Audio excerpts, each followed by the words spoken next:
Senator Sampson. Good afternoon, Madam President. Delighted to be in the chamber this afternoon with my colleagues.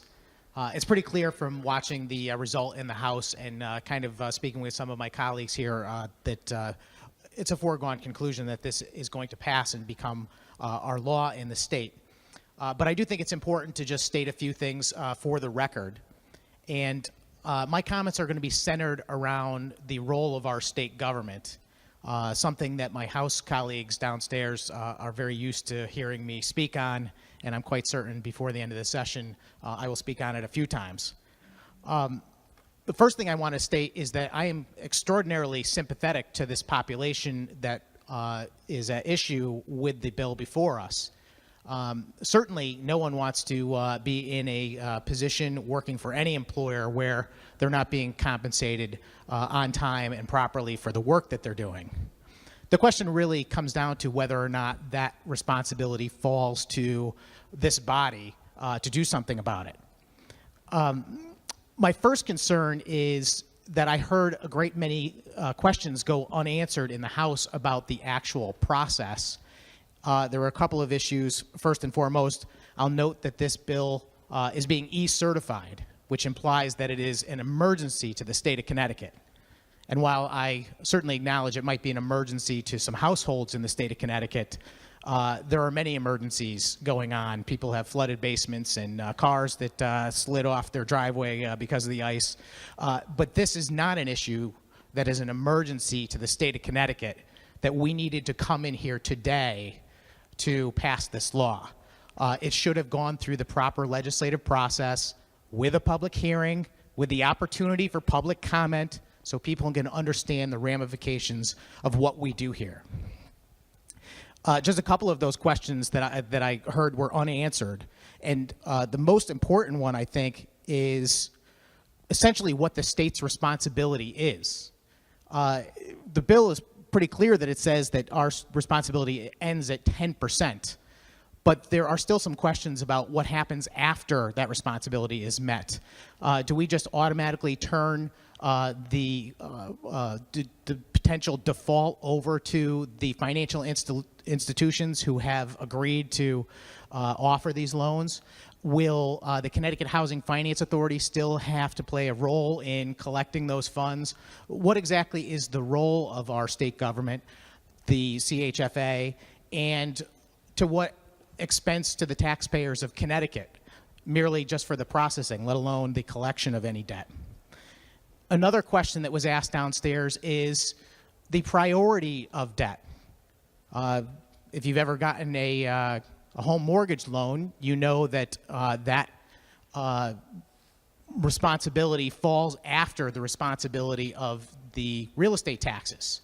When someone is foreclosed upon or they go into bankruptcy, that kind of thing, there is an order in which people have to be paid off.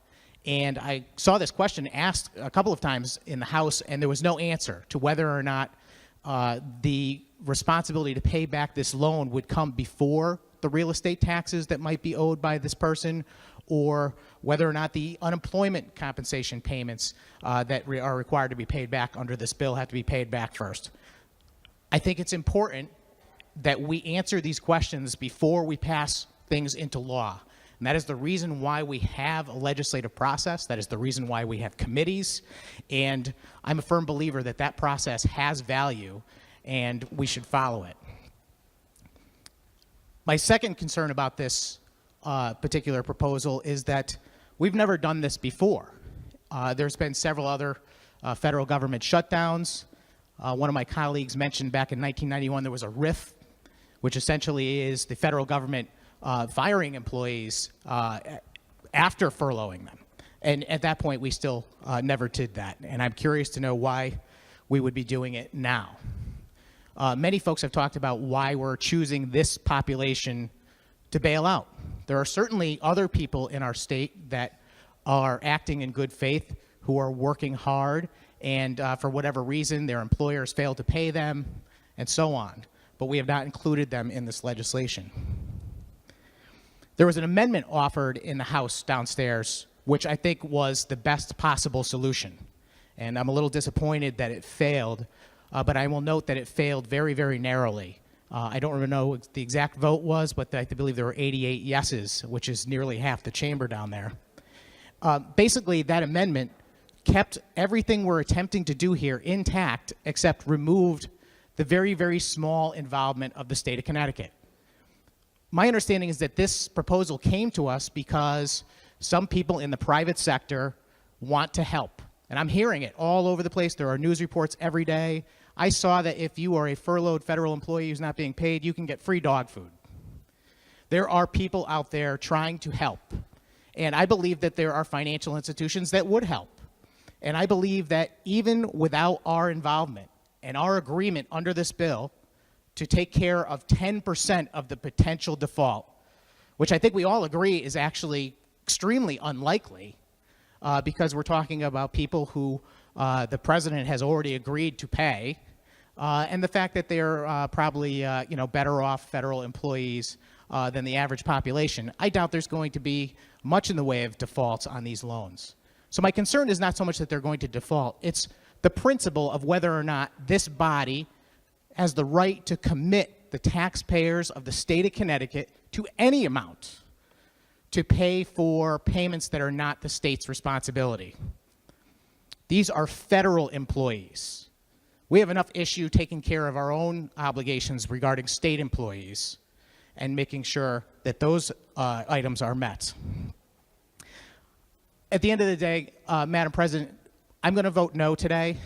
And it's not because I don't want to help these folks. In fact, I'm very pleased that ultimately they are going to be helped. But I would argue that we didn't need to do it this way. If we simply enabled Webster Bank and others to go forward with this process without guaranteeing any part of it or involving the Connecticut Housing Finance Authority, then they would do it anyway. And to me, that's the best way to do things, is when we are not interjecting ourselves or inserting ourselves into that process. I just cannot commit the constituents that I represent to any amount, whether it's likely or not, for this purpose. Thank you, Madam President.